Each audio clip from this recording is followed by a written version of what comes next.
Stress को कैसे पहचानें? बट स्ट्रेस के साथ क्या होगा, स्ट्रेस आपको डेली रूटीन, डेली एक्टिविटीज जो होगी। Sort of red flags.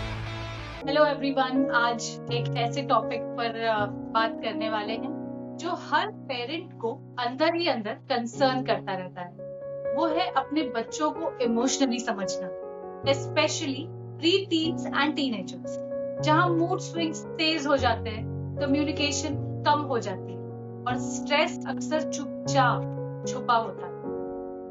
मेरे साथ है doctor Sneha Kedia, a certified counselling and homeopathy expert, जो बच्चों और फैमिलीज के साथ काफी काम कर चुकी है। Hello Sneha, welcome to the show. Hi Pinky, how are you doing? I am doing great, how are you? I'm very Sneha, let's jump into the first question कि स्ट्रेस को कैसे पहचाने। सबसे पहला सवाल ये होता है कि बच्चे का मूडी होना, क्या वो नॉर्मल ग्रोइंग अप साइन है या स्ट्रेस का रियल साइन है? ये डिफरेंस हम कैसे समझें? तो बच्चे जो मूडीनेस होता उसको डिफरेंशिएट हमें करना है स्ट्रेस से। तो मूडीनेस आपको कभी कभार दिखेगा, it will not be a constant feature. मूडीनेस कभी भी आ सकता है, कभी भी जा सकता है। It can come up suddenly also, and हर चीज में, डेली एक्टिविटीज में इट वॉन्ट बी सीन। कोई कोई लिमिटेड एक्टिविटीज में ही हमें ये मूडीनेस देखने मिलेगा। It will be a very temporary thing. But stress के साथ क्या होगा, स्ट्रेस आपको डेली रूटीन, डेली एक्टिविटीज जो होगी उसमें आपको देखने मिलेगी। उसके जो बिहेवियरल चेंजेस वगैरह रहेंगे constant, and the intensity, the duration, जो सिम्टम्स के भी ड्यूरेशन एंड इंटेंसिटी रहेगा, it will be more profound. तो इस तरह से आप डिफरेंशिएट कर सकते हैं। अगर एक सिंपल एग्जांपल दूं, तो एक बच्चा है जिसको अपना फेवरेट फूड उसके सामने रखा गया है। अगर वो बच्चा मूडीनेस की वजह से है, तो it will be shown as the बच्चा will be having that food in a good proportion. But अगर ये स्ट्रेस में है अगर बच्चा, तो वो फूड में भी जैसे हर रोज कम खा रहा है, then it will be seen in that food, favourite food. This is how you can differentiate. So, are there any sort of red flags, like where we can identify pre-teens या teens में जो दिखे हमको, जो parents notice कर सकते हैं? तो ऐसे रेड फ्लैग्स क्या हो सकते हैं? राइट। तो जो रेड फ्लैग्स हमें दिखेंगे वो है कि बच्चा कम कम्युनिकेट कर रहा है पेरेंट्स के साथ में, फ्रेंड्स के साथ में। उनको स्कूल जाने में मतलब बहाने बनाएंगे कि आज हमें स्कूल नहीं जाना, आज हम बीमार हैं, पेट दुख रहा है। any kind of reasoning, if they start giving, these are the red flags. Then again they will pay less attention to their grades. उनके grades वगैरह स्कूल के जो होंगे वो भी डिक्लाइन होंगे। कभी कभी कुछ हेडेक, वॉमिटिंग, या फिर उनका जो स्पोर्ट वगैरह activities, they are indulging in that, they would not participate. बच्चे उनके फ्रेंड्स वगैरह के साथ भी they will start communicating lesser. So these are certain red flags that can help you. खाने के पैटर्न्स उनके चेंज होंगे, स्लीपिंग पैटर्न्स में वेरिएशन दिखेगा। Either they can eat more और they will eat lesser. So it can happen either ways depending on kid to kid. तो अगर parents को लगता है कि कुछ ऑफ है, तो घर पे पहला काम स्टेप क्या होना चाहिए पैनिक के बिना? तो फर्स्ट हम एज अ पेरेंट अगर हम कहें तो सबसे फर्स्ट शुड बी इम्पोर्टेंट कि आप काम रहें।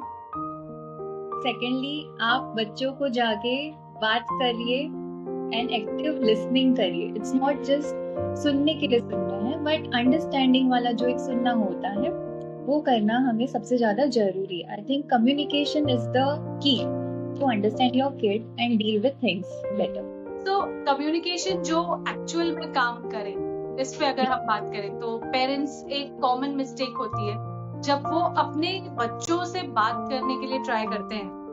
राइट। बिगर मिस्टेक क्या होती है? ओके। तो पेरेंट्स जब कम्युनिकेट करते हैं, they try to not listen और they try to impose as they have learned probably.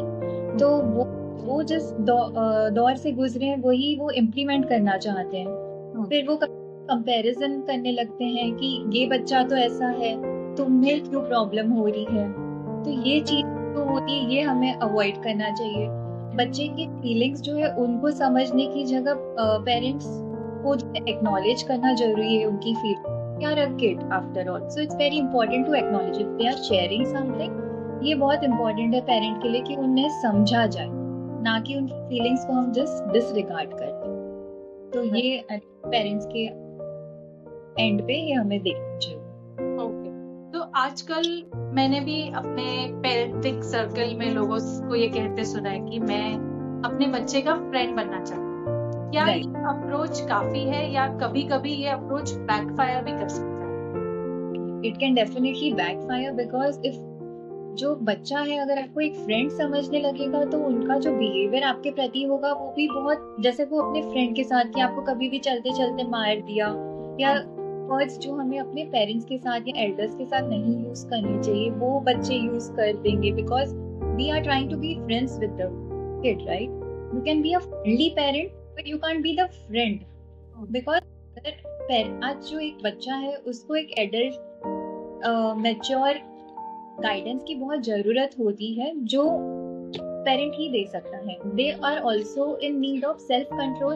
उन्हें सर्टेन एंड बाउंड्रीज जो होते हैं जो समझना बहुत रिक्वायर्ड होता है, which they also to learn. It's not कि उनको sometimes they want that strict behavior from the parent also कि मुझे कोई strict way में समझाए या प्यार से समझाए। जो pampering, guidance, life lessons, care, affection, love जो एक पेरेंट दे सकता है that a friend cannot give. A friend can be a support but parent can be a bigger thing. तो अगर हम फ्रेंड बनना चाहेंगे वो सारी चीजें कट डाउन होती है। They can be friends with their own age group people जिनकी मैच्योरिटी लेवल सेम है, बट पेरेंट की मैच्योरिटी लेवल एंड किड की मैच्योरिटी वे डिफरेंट। तो parent be a friendly parent. आप अपनी अथॉरिटी कभी रिक्वायर्ड हो तो कम करिए, but no becoming a friend to your kid. उन पेरेंट्स के लिए जिनके बच्चे अब उनसे बात करना ही कम कर चुके हैं, तो ऐसा कोई सिंपल डेली रिचुअल जो कनेक्शन रीबिल्ड करने में हेल्प करे, जो रियलिस्टिक हो, फैंसी बिल्कुल ना। Okay. So I think there is a 7-7-7 का रूल। ओके, 7 का रूल होता है कि आप उठते ही हैं, बच्चा जब उठता है तो पेरेंट के बच्चे को जनरली उठाते हैं, तो आप वो टाइम पे 7 मिनट्स बच्चे के साथ स्पेंड करिए। सिमिलरली जब स्कूल से बच्चा आ रहा है अगेन 7 मिनट्स के साथ स्पेंड करिए। हो सकता है लंच टेबल पे, या फिर 7 मिनट्स जो होता है बेड टाइम के पहले। 7 मिनट्स का ये एक स्प्रेड आउट है जो हमें अपने बच्चे के साथ शेयर करना चाहिए। बच्चा भी देखे कि एक कंसिस्टेंट पेरेंट एफर्ट कर रहा है हमारे साथ एंड स्पेंडिंग दैट टाइम। तो while having your lunch, dinner, इस दौरान हम क्या है एक साथ बैठते हैं। It can be a very simple communication. आप भी अपने फोन साइड में रख दीजिए, अपना काम, अपना इम्पोर्टेंस अपनी फैमिली होनी चाहिए उस समय, ना कि अपना काम है वो। तो बच्चा भी देखेगा कि parent is being there for them. Try basic communication, how was your school, how was your day, या फिर आप अपना डे उसके साथ शेयर करिए, आप अपनी चीजें शेयर करिए। तो बच्चा हो सकता है स्टार्टिंग में इंटरेस्ट ना ले, पर धीरे धीरे उसको भी इंटरेस्ट आए। Make the story so interesting कि बच्चा बीच में इन्वॉल्व हो। तो this way you can start the communication. Okay, I think ये मैंने भी एक्सपेरिमेंट किया है and it really worked for me as well. Oh, that's good. And there's one more question that connects to this कि जब बच्चा finally कुछ share करता है तो पेरेंट्स को क्या चीज बिल्कुल अवॉइड करनी चाहिए? मतलब ऐसी कोई लाइंस जो इंटेंशन अच्छा होता है पर इफेक्ट उल्टा हो सकता है। करेक्ट। तो जब बच्चा शेयर करता है हमारा फर्स्ट रिएक्शन होता है ओ ये तो सबके साथ होता है। आज मैं भी इस दौर से गुजर चुका हूँ तो मैंने भी ये फेस किया है। Don't be so silly, don't be so sad, don't cry over such things. तो हम बहुत इजीली यूज कर जाते हैं। पर ये बच्चा जो है जब आपको अपनी फीलिंग जब शेयर कर रहा है तो आपसे ट्रस्ट एक बिल्ड करके शेयर कर रहा है कि he doesn't want to actually get any suggestion or solution। उसको जस्ट एक सपोर्ट चाहिए, एक लिसनिंग ईयर चाहिए और कि सब ठीक हो जाएगा। तो उस समय अगर हम कोई भी वर्ड्स यूज करते हैं, उसके इंटरप्ट करते हैं, जब वो कुछ बोल रहा है, जब हम इंटरप्ट कर जाते हैं तो उसका जो एक फ्लो ऑफ थॉट होता है उसको भी हम ना कहीं डिसमिस कर रहे हैं। तो ये सारी चीजें हम अवॉइड करें। कभी हम कि अरे वो बच्चा भी तो इस दौर से गुजर रहा है, it's very normal to be in this stage, ये आपका जो फेज है सबके साथ होता है। I think this we should not use, rather than acknowledgement is very important कि I understand you are going through and we will work on it together। ये हमारा एक होना चाहिए वर्ड अगर हमें कुछ यूज करना उसको। Right. As you rightly said that every day in parenting is a learning, right? Correct. We cannot be those perfect parents, and let's all of us. I would love to urge every parent watching this that we are not perfect parents. Let's accept that and let's deal with it and try to become good with each passing day. So, drawing inspiration or maybe finding relevance to someone else's parenting stories is widely accepted. That is something that we all should be open about. But उसको आप अपनी parenting style में किस तरीके से ढालेंगे, that should be your. Now, moving on to the most important section, and I feel that's my favorite section as well, where we talk about trust, boundaries, and real support. तो अगर बच्चे को घर में इमोशनली सेफ फील नहीं होता तो वो अपने दुख कहाँ ले जाता है और फैमिली डायनामिक्स पर क्या इम्पैक्ट होता है इस। तो आई थिंक अभी स्कूल्स बहुत ओपन हो चुके हैं, लाइक हायरिंग काउंसलर्स वगैरह या फिर teacher and student ratio also. पहले तो एक स्कूल में 50-60 स्टूडेंट्स होते थे, I think that ratio has also reduce. एक बैच में 20, कोई स्कूल में 40, बट आई थिंक 40 से बियॉन्ड नहीं जाता है। And teachers have also become more watchful, vigilant कि अगर कोई बच्चे के साथ कुछ हो रहा है तो they will also address it to the parent. तो ये सब और इतना मतलब comfort level I think school में होता है कि आप बच्चे को अगर कुछ है तो आई थिंक टीचर्स रिस्पॉन्सिबिलिटी है कि they should also come and build that thing in the कि कोई प्रॉब्लम हो तो आप हमारे पास आइए। So I think this because after home school first page बच्चा सबसे ज्यादा अपना टाइम स्कूल में स्पेंड करता है। तो अपने टीचर्स को या काउंसलर अगर स्कूल में है तो आप उनको अप्रोच कर सकते हैं। If you have an other adult in the house जिसको आप ट्रस्ट करते हैं, आपके ग्रैंड पेरेंट्स हो गए या आपका कोई एल्डर सिबलिंग हो तो आप उनके पास जा सकते हैं, या कोई मैच्योर फ्रेंड हो। ऑब्वियसली सब फ्रेंड्स अगर सेम एज ग्रुप के हो and you go to them then I think it would not help, but ठीक है आई थिंक कभी से सुन लेना, समझ लेना फ्रेंड के प्रति भी वो इम्पोर्टेंट हो जाता है and they are also still fine. So and lastly I think the internet I think internet के एक है माध्यम जो सब आजकल जाना चाहते हैं। Right very important point. मैं इसी पॉइंट पर आने वाली थी कि कैसे काफी सारे there are so many kids who really trust internet and they trust strangers, they trust them more than their parents or their family. तो आपके एक्सपीरियंस में ऐसा क्यों होता है?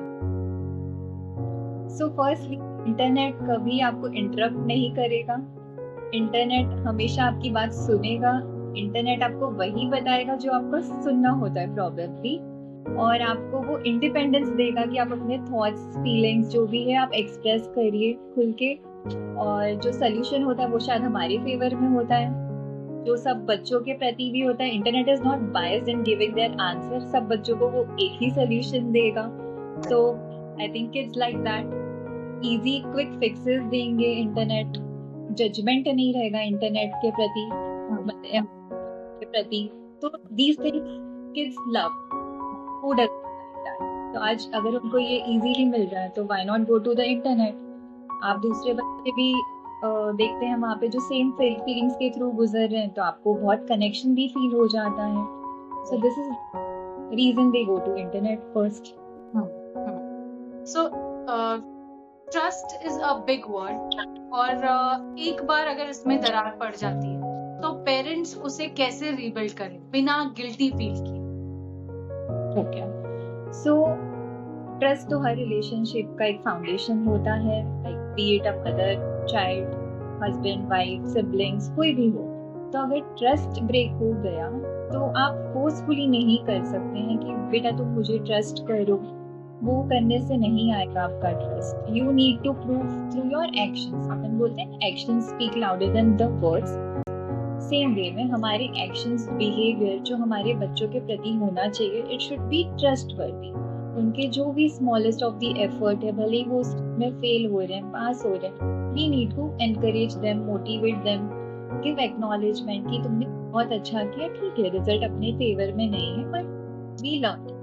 आप अपने एग्जाम्पल शेयर करिए, आपके लाइफ के कुछ छोटे सीक्रेट्स जो बच्चे समझ पाए कि I am trusting you in sharing this about me. Probably they will feel connected. आज मॉम मेरे साथ ये चीज शेयर करिए, पापा मेरे साथ ये शेयर करे, तो बहुत मुझ पर भरोसा रखते हैं, तब जाके उनने मेरे साथ शेयर किया. It will take time, it might take longer time, it might not happen, but small building blocks हम ये सब ध्यान में रखते हुए कर सकते हैं, which can build the trust. Right. Talking about professional help, जब हम छोटे थे तो हमारे बच्चों ने, मम्मी आज भी कहती थी हमारे जमाने में थेरेपी वेरेपी नहीं होती थी. But again I think that our parents or maybe us, we never used the term therapy because the full family was around, your extended family, your relatives, everyone was around and everyone was involved. So I think वो therapy एक तरीके से आपको family के किसी ना किसी member द्वारा मिल ही जाती थी. But today's parents, I feel that they do not shy away from approaching a therapist or accepting that yes, I am going for therapy, which is I feel a blessing in today's world where there is someone who is there to help you professionally. तो professional help लेना जरूरी कब हो जाता है और parents को ये स्टिग्मा का प्रेशर ये कैसे वो हैंडल करें? So firstly again acceptance for the parents is the most important कि आज थेरेपी लेना है. आज आपने जैसे मेंशन किया कि हर पेरेंट अपना बेस्ट ट्राई करना है, बट कभी कभी है कि वो पेरेंटिंग आपके बच्चों पे उतना असर नहीं दिखा रहे हो या डिस्कनेक्ट कहीं ना कहीं आ गया. तो parent has to be very open to accept कि मेरे बच्चे को प्रॉब्लम है, मैं सॉल्व नहीं कर पा रही, I have my own limitations. मैं भी एक इंडिविजुअल हूँ, मेरा वर्क कमिटमेंट मुझे अलाउ नहीं कर पा रहा उतना टाइम देना. तो you have to be very open and accepting कि मेरे बच्चे को हेल्प चाहिए, आज what is the best for my kid, I will do that. Right. तो पेरेंट्स के लिए प्रैक्टिकल टूल्स की अगर हम बात करें तो अगर आपके पास सिर्फ 30 सेकेंड्स हो और एक वरीड पेरेंट आपके पास आ रहा है और आप उन्हें ऐसा क्या करने को कहेंगे जो वो आज ही कर सके और एक instant that can be the instant roll out for them, तो ऐसा क्या वो कर सकते हैं?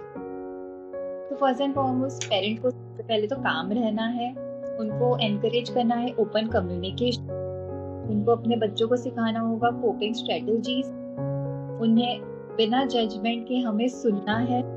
उनके साथ हम स्मॉल एक्टिविटीज में इन्वॉल्व हो सकते हैं जो उन्हें पसंद हो, जैसे कि ड्राइंग हो गया, पेंटिंग हो गया, some games. So this will form a bonding. जैसे हमने डिनर टेबल 777 रूल का बात किया, वो हम कर सकते हैं अप्लाई सर्टेन वेज जिससे हम बच्चों को भी इन्वॉल्व रखें हमारे एक्टिविटीज, हम उनको टाइम दें और उन्हें ये फील करवाए कि we are always there for you. ये सबसे ज्यादा इम्पोर्टेंट है, बच्चों को सेफ फील करवाना, सपोर्टेड फील करवाना. They just require endless love and support and that is what we need to. Nothing else they require. No materialistic thing can replace the amount of love and support they need from a parent. Right. So ये एक छोटी सी habit है parents जो इस week शुरू कर सकते हैं, जो बच्चे की इमोशनल रेजिलियंस को बिल्ड करने में काफी हेल्प करेगा. So doctor, moving to the final question, क्या पेरेंट्स रियलिस्टिकली अपने बच्चों के काउंसलर बन सकते हैं या गोल एक्चुअली कुछ होना चाहिए? Why not? मतलब counselors भी parents होते हैं, right? So why can't parent be a counselor? In fact, parents can be the best counselors for their kids. क्योंकि आज एक parent अपने बच्चों को बचपन से देखा है, उसके behaviors से वो वाकिफ है, उसके actions, उसकी liking, disliking, everything they know. तो उनसे better अपने बच्चे को कौन समझ सकता है. It's just accepting and having that acknowledgement कि मेरे बच्चे को requirement है and I have to be there for my parent. अगर ये आप में है, तो I think nothing is impossible. Parent is the best people I have. So doctor Sneha, parenting rule book की अगर बात करें तो पेरेंटिंग रूल बुक का फर्स्ट चैप्टर क्या होना चाहिए? तो जैसे कि हम रूल्स वर्ड सुनते हैं तो हमारे दिमाग में सबसे फर्स्ट चीज जो आती है वो आती है rules are meant to be broken. तो कुछ से कि हर इंडिविजुअल डिफरेंट है, हर पेरेंट डिफरेंट है, everyone scenario situation is very different. अगर हम एक रूल बुक बनाते हैं it might not fit every, like one shoe one size can't fit everyone. In way में एक ही रूल बुक सबको फिट नहीं करती. तो हम उसको बोल सकते हैं guide towards better parenting. We can have a book called that. And I think the first chapter I would like to include would be the parent you wanted your parent to be when you were a kid. I think that will lead you to becoming a better and more understanding parent. So that's a very good statement. Be the parent you really wanted your parents to be. Parents, इस चीज को आप जरूर अपने parenting journey में ध्यान से संभाल कर संजो कर रखें. पर ऐसी कॉन्वर्सेशंस आपकी जर्नी को थोड़ी स्मूथ कर देते हैं. अगर ये एपिसोड आपको हेल्पफुल लगा, do share it with a parent who might need it. मिलते हैं next episode. If you want, I can also prepare. Thank you.